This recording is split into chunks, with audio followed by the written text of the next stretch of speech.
I went to public schools, and when I was in high school, I heard that there was going to be a march in Washington regarding abortion. It was actually the third annual March for Life in 1976. Roe v. Wade had been handed down in 1973.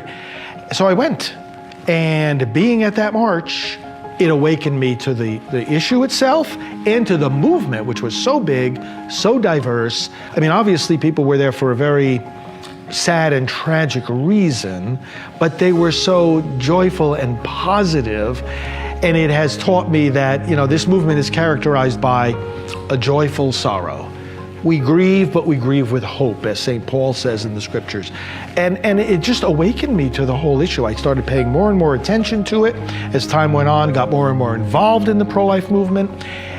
And as a priest, I came to the point after a few years of doing parish work, which I really enjoyed, I came to the point where I felt the call to devote myself full-time and exclusively to ending abortion. I asked and received the necessary church permissions to do that, and I've been doing it ever since. That was in 1993 that I received that initial green light to just be focused on the abortion issue. I serve as the National Director of Priests for Life, and unlike what the title might suggest, it's not just for priests. It's one of the largest pro-life organizations in the world that helps anyone and everyone who wants to do something to end abortion. We train and we activate and we equip both clergy and laity, people from all different religious backgrounds, and in all aspects of the pro-life movement, whether it's educational, political, broadcasting, healing after abortion, providing alternatives to abortion, minority outreach, youth outreach.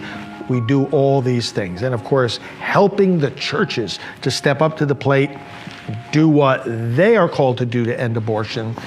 And in the political realm, just unapologetically standing with pro-life candidates and pointing out the fact that this is and has to remain the #1 political issue. So the organization is led by priests, and we help priests and ministers of other denominations to show their people how the belief in the gospel of Jesus Christ, who identifies himself as life, fosters, motivates, and shapes our commitment to defend the lives of the children in the womb. Having said that, the first thing really that the church says about abortion is look at what human reason says. Look at what human science says. This is a human rights issue. This is something that we know about, and we know that abortion is wrong because of what it is. It's not because of some doctrine that was pronounced by the church. The church teaches revealed truths that we could not know by human reason alone, but the church also teaches natural truths that we can know by human reason alone.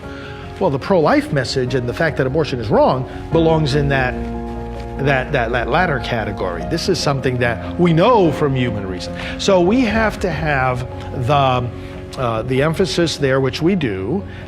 The arguments from faith strengthen those who are believers to be involved in the cause. I've always had a high work capacity. And really, I'm as happy and fulfilled doing this work today as I was the very first day back in 1993 when I got permission to do it.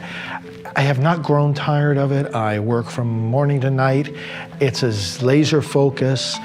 Prayer, of course, permeates everything that I do, and also the examples of faith. I say this to people who, ask, how do you stop from burning out? When you're fighting a deeply ingrained injustice, like the anti-slavery people did, like the civil rights movement did. And I say, well, we have the examples of those people, and this is part of what inspires us. Of course, we have the example of the apostles themselves, taking the gospel of Christ and just conquering the world, so to speak. Similarly, in these other movements that fought deeply embedded injustices in society, we have tremendous examples. And we have to, and this is what I do personally, really focus in on and absorb those examples. We have on our team at Priests for Life, Alveda King, whose uncle was Martin Luther King Jr. And so his example and teaching are always front and center for us.